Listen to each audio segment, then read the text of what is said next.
Surat civil હોસ્પિટલમાં resident ડોક્ટરના આપઘાત મામલે એબીવીપી મેદાનમાં ઉતર્યું છે। એબીવીપીના કાર્યકરોએ નવી સિવિલ હોસ્પિટલ ખાતે વિરોધ પ્રદર્શન કરી શરમ કરોના નારા લગાવ્યા હતા। એબીવીપી દ્વારા આક્ષેપ કરવામાં આવ્યો છે કે સિવિલ હોસ્પિટલમાં અવારનવાર રેગિંગની ઘટનાઓ સામે આવે છે, તેમ છતાં તંત્ર દ્વારા સમયસર પગલાં કેમ લેવામાં આવતા નથી। ફરિયાદો કરવામાં આવી હોવા છતાં કાર્યવાહી ન થઈ હોવાના પણ ગંભીર આક્ષેપો કરવામાં આવ્યા છે।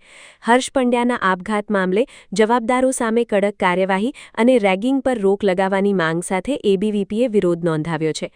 નમસ્તે, લક્ષ્મણનાથ યોગીરાજ, સુરત મહાનગર મંત્રી, અખિલ ભારતીય વિદ્યાર્થી પરિષદ। આજ રોજ જે ઘટના ઘટી સિવિલ હોસ્પિટલમાં અને સિવિલ મેડિકલ કોલેજમાં જે માઇક્રોલોજીનો વિભાગ છે એમાં એક વારમ ઘડી સુરતમાં સિવિલ હોસ્પિટલના અંદરના મેડિકલ જે વિદ્યાર્થી હતા હર્ષ પાંડ્યા, તો એમને જે માનસિક ત્રાસ આપવામાં આવતો હતો એને લઈને એ લોકોએ ડીનને જાણે કરી હતી ને એમને સૂચના પણ આપી હતી, એ લોકોએ વાત પણ કરી હતી, છતાંય એ લોકોએ એનું ધ્યાનમાં ના લેતા જે એના લીધે એ લોકોની એક ઇગ્નોર કરવાની જે પરંપરા છે, જે વારંવાર રેગિંગની આપણે લોકો બધાને ધ્યાનમાં છે કે રેગિંગની જે વારંવાર ઘટના આ સિવિલના મેડિકલ કોલેજોમાં ઘટે છે, તો એને લઈને અખિલ ભારતીય વિદ્યાર્થી પરિષદ સુરત મહાનગરે આજે વિરોધ કર્યો છે। અને વિરોધના કરવાના કારણ આ છે કે આ જે રેગિંગ ચાલે છે એ રેગિંગ ખરેખર નહીં થવી જોઈએ, કેમ કે જે આ રેગિંગના કારણે એક મા બાપ આપણા દીકરાને ખોઈ દે છે। જે રેગિંગના કારણે